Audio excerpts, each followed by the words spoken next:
ಮೇಷರಾಶಿ. ಈ ಮೇಷರಾಶಿಯವರಿಗೆ ಈ ಜುಲೈ ತಿಂಗಳಲ್ಲಿ ಬಹಳಷ್ಟು ನಷ್ಟಗಳನ್ನು ಅನುಭವಿಸಬೇಕಾಗತ್ತೆ. ಆರ್ಥಿಕ ಪರಿಸ್ಥಿತಿ ಬಿಕ್ಕಟ್ಟಾಗತ್ತೆ. ಯಾವತ್ತೋ ಮಾಡಿರ್ತಕ್ಕಂತ ಒಂದು ತಪ್ಪುಗಳಿಗೆ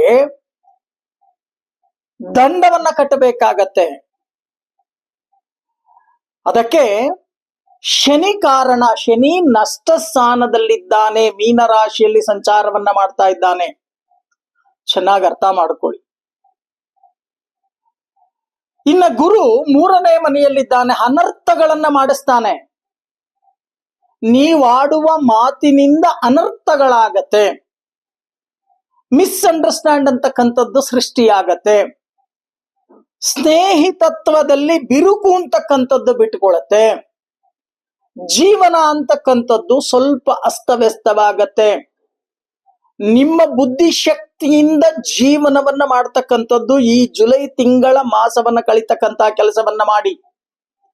ಎಚ್ಚರಿಕೆಯಿಂದ ಈ ತಿಂಗಳನ್ನ ಕಳಿಬೇಕಾಗತ್ತೆ ನೀವು ಮೇಷರಾಶಿಯವರು. ಯಾಕೆ ಅಂತ ಅಂದ್ರೆ ಏಕಾದಶದಲ್ಲಿ ರಾಹು ಇದ್ದಾನೆ ನಿಜ, ಆದ್ರೆ ಶನಿಯ ಕ್ಷೇತ್ರದಲ್ಲಿದ್ದಾನೆ ರಾಹು, ಅಧರ್ಮಕಾರಕನಾಗಿರ್ತಕ್ಕಂಥ ರಾಹು.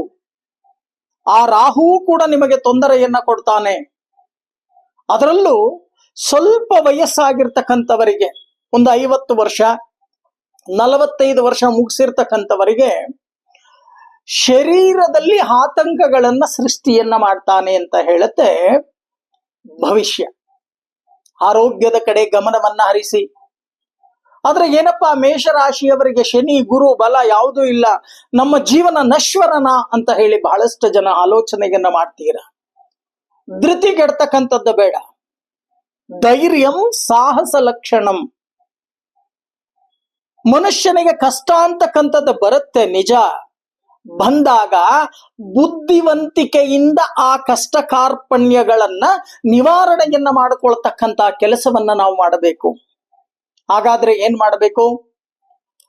ಪ್ರತಿ ಶನಿವಾರ ದಕ್ಷಿಣಾಭಿಮುಖವಾಗಿರ್ತಕ್ಕಂಥ ಆಂಜನೇಯನಿಗೆ ನಾಟಿ ತುಳಸಿಯನ್ನ ನಿಮ್ಮ ಕೈಯಾರೆ ಗಿಡದಿಂದ ಬಿಡಿಸಿ ಆಂಜನೇಯನಿಗೆ ಹೃದಯ ಭಾಗಕ್ಕೆ ಅರ್ಪಣೆಯನ್ನ ಮಾಡಿ ದೀರ್ಘದಾಂಡ ನಮಸ್ಕಾರವನ್ನ ಮಾಡಿದರೆ ಶನಿಯ ನೀಚ ದೃಷ್ಟಿ, ಕ್ರೂರ ದೃಷ್ಟಿ ನಿವಾರಣೆಯಾಗತ್ತೆ ಅಂತ ಹೇಳುತ್ತೆ ಸುಂದರಕಾಂಡ. ಇನ್ನು ಗುರುಬಲ ಬರಬೇಕು. ಗುರುಬಲ ಬರ್ಬೇಕಂದ್ರೆ ಏನ್ ಮಾಡಬೇಕು? ಪ್ರತಿ ಗುರುವಾರ ರಾಘವೇಂದ್ರ ಸ್ವಾಮಿಗಳಿರಬಹುದು, ಶಿರಡಿ ಸಾಯಿನಾಥನ ದರ್ಶನ ಇರಬಹುದು, ಅಥವಾ ದಕ್ಷಿಣಾಮೂರ್ತಿಯ ದೇವಾಲಯಕ್ಕೆ ಹೋಗಿ ಹಳದಿ ಪುಷ್ಪವನ್ನ ಅರ್ಪಣೆಯನ್ನ ಮಾಡಿ ಭಕ್ತಿಯಿಂದ ಪ್ರಾರ್ಥನೆಯನ್ನ ಮಾಡಿ ನಮಗೆ ಬರ್ತಕ್ಕಂತ ಗ್ರಹಚಾರ ದೋಷವನ್ನ ನಿವಾರಣೆಯನ್ನ ಮಾಡ್ತಕ್ಕಂತ ಬುದ್ಧಿಶಕ್ತಿಯನ್ನ ಕೊಡು ಹೇ ದಕ್ಷಿಣಾಮೂರ್ತಿ ಅಂತ ಹೇಳಿ ಪ್ರಾರ್ಥನೆಯನ್ನ ಮಾಡಬೇಕು. ಶಿವಾಲಯದಲ್ಲಿ ದಕ್ಷಿಣಾಭಿಮುಖವಾಗಿರ್ತಕ್ಕಂಥ ಪ್ರಾಕಾರದಲ್ಲಿ ದಕ್ಷಿಣಕ್ಕೆ ಮುಖ ಮಾಡಿ ಕೂತಿರ್ತಕ್ಕಂಥ ಮೂರ್ತಿಯೇ ದಕ್ಷಿಣಾಮೂರ್ತಿ.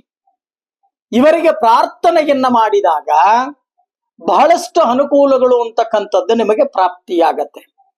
ಧೃತಿಗೆಡಬೇಡಿ. ಶನಿ ನಷ್ಟಕ್ಕೆ ಬಂದ್ಬಿಟ್ಟ, ಏಳ್ರಾಟಕ್ಕೆ ಬಂದ್ಬಿಟ್ಟ, ಗುರುಬಲ ಇಲ್ಲ, ಅನರ್ಥಗಳಾಗತ್ತೆ, ಧೃತಿಗೆಡ್ತಕ್ಕಂಥದ್ದು ಬೇಡ. ಆದರೆ ಎಚ್ಚರಿಕೆಯನ್ನ ವಹಿಸಿ ಮಾತಿನ ಮೇಲೆ ನಿಗವನ್ನ ಇಟ್ಟು ಮಾತನಾಡ್ತಕ್ಕಂತ ಕೆಲಸವನ್ನ ಮಾಡಿ. ದುಷ್ಟ ಮನಸ್ಸಿನ ಕೈಯಲ್ಲಿ ಬುದ್ಧಿಯನ್ನ ಕೊಡಬೇಡಿ. ಕೋಪ ಕಮ್ಮಿ ಮಾಡ್ಕೊಳ್ತಕ್ಕಂತ ಕೆಲಸವನ್ನ ಮಾಡಿ. ಕೋಪ ದ್ವೇಷಕ್ಕೆ ಕಾರಣ, ದ್ವೇಷ ಕಲಹಕ್ಕೆ ಕಾರಣ, ಕಲಹ ಮೃತ್ಯುವಿಗೆ ಕಾರಣ ಅಂತ ಹೇಳುತ್ತೆ ಧರ್ಮಶಾಸ್ತ್ರ. ಜಾಗ್ರತೆಯಿಂದ ಈ ಜುಲೈ ತಿಂಗಳನ್ನ ಕಳಿತಕ್ಕಂತ ಕೆಲಸವನ್ನ ಮಾಡಿ.